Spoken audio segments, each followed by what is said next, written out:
इस देश में एक आतंकवादी आया जिसका नाम था सेंट जेवियर। आप सोच करके देखिए, जिधर से भी आप गुजर जाते हैं, दिल्ली की सड़क हो, बेंगलोर की सड़क हो, कोलकाता की सड़क हो, गोवा की सड़कें हो, कहीं से भी आप गुजरते हैं तो आपको बड़े बड़े इंस्टीट्यूशन, बड़े बड़े यूनिवर्सिटीज, बड़े बड़े कॉलेजेस, बड़े बड़े शिक्षण संस्थान सेंट जेवियर के नाम से देखने को मिलते हैं। Saint Xavier College, Saint Xavier University, Saint Xavier Educational Institute. उस समय आपको लगता है कि सेंट जेवियर तो कोई बहुत बड़ा शिक्षाविद था, सेंट जेवियर तो कोई बहुत बड़ी महान हस्ती था, जिसके नाम से इस देश में 100 से ज्यादा कॉलेज है और 10 से ज्यादा यूनिवर्सिटीज हैं, एजुकेशनल इंस्टीट्यूट्स हैं। ये सेंट जेवियर कौन था? यदि आप इसकी तहकीकात करेंगे और तह में जाएंगे और इतिहास को खंगालने का प्रयास करेंगे तो आपको पता चलेगा सेंट जेवियर ईसाइयों का सबसे क्रूर आतंकवादी था, जो हिंदुओं को ईसाई बनने के लिए उत्पीड़न करता था और जो हिंदू ईसाई बनने से इंकार कर देते थे उनके नाखून खींच लेता था, उनकी पलकों को काट देता था, उनकी आंखों को निकाल लेता था। और ये मैं कोई ऐसी हवा में बात नहीं कर रहा हूं, इसके प्रमाण आज भी आपको गोवा में देखने को मिलेंगे। आप जब गोवा जाते हैं तो वहां इस चौक चौराहों पर ऐसे बड़े बड़े खंबे बने हुए हैं और उनका नाम है हथकतलू खंब। उस हथकतलू खंब का यदि आप इतिहास जानेंगे तो आपको जान करके आश्चर्य होगा। वो हथकतलू खंब एक ऐसा खंब था जहां पर सेंट जेवियर के आदेश के अनुसार जो व्यक्ति ईसाई बनने से इंकार कर देते थे तो शाम तक उनके हाथों को काट करके उस हथकतलू खंब में ले जाकर के लटका दिया जाता था, लोगों में ये भय पैदा करने के लिए यदि तुम ईसाई नहीं बनोगे तो तुम्हारे हाथ काट करके हथकतलू खंब में टांग दिए जाएंगे।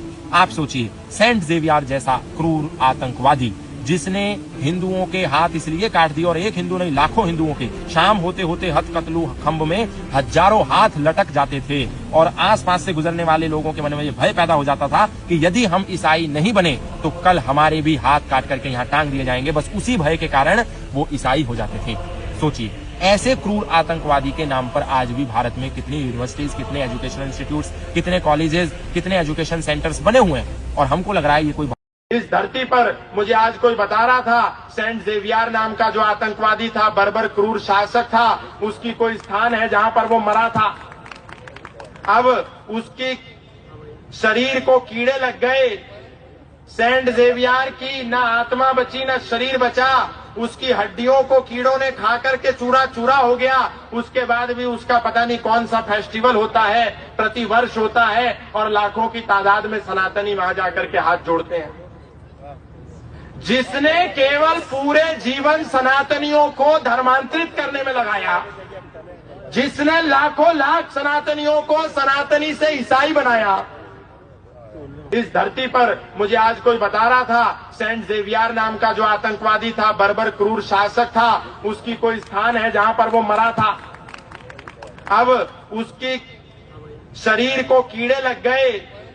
सेंट जेवियर की ना आत्मा बची ना शरीर बचा, उसकी हड्डियों को कीड़ों ने खा करके चूरा चूरा हो गया। उसके बाद भी उसका पता नहीं कौन सा फेस्टिवल होता है, प्रति वर्ष होता है और लाखों की तादाद में सनातनी वहां जाकर के हाथ जोड़ते हैं। जिसने केवल पूरे जीवन सनातनियों को धर्मांतरित करने में लगाया, जिसने लाखों लाख सनातनियों को सनातनी से ईसाई बनाया, इस धरती पर मुझे आज कोई बता रहा था सेंट जेवियर नाम का जो आतंकवादी था, बर्बर क्रूर शासक था, उसकी कोई स्थान है जहां पर वो मरा था। अब उसकी शरीर को कीड़े लग गए। सेंट जेवियर की ना आत्मा बची ना शरीर बचा, उसकी हड्डियों को कीड़ों ने खा करके चूरा चूरा हो गया। उसके बाद भी उसका पता नहीं कौन सा फेस्टिवल होता है, प्रति वर्ष होता है और लाखों की तादाद में सनातनी वहां जाकर के हाथ जोड़ते हैं। जिसने केवल पूरे जीवन सनातनियों को धर्मांतरित करने में लगाया, जिसने लाखों लाख सनातनियों को सनातनी से ईसाई बनाया। खत्म, bye bye, tata, good bye, गया।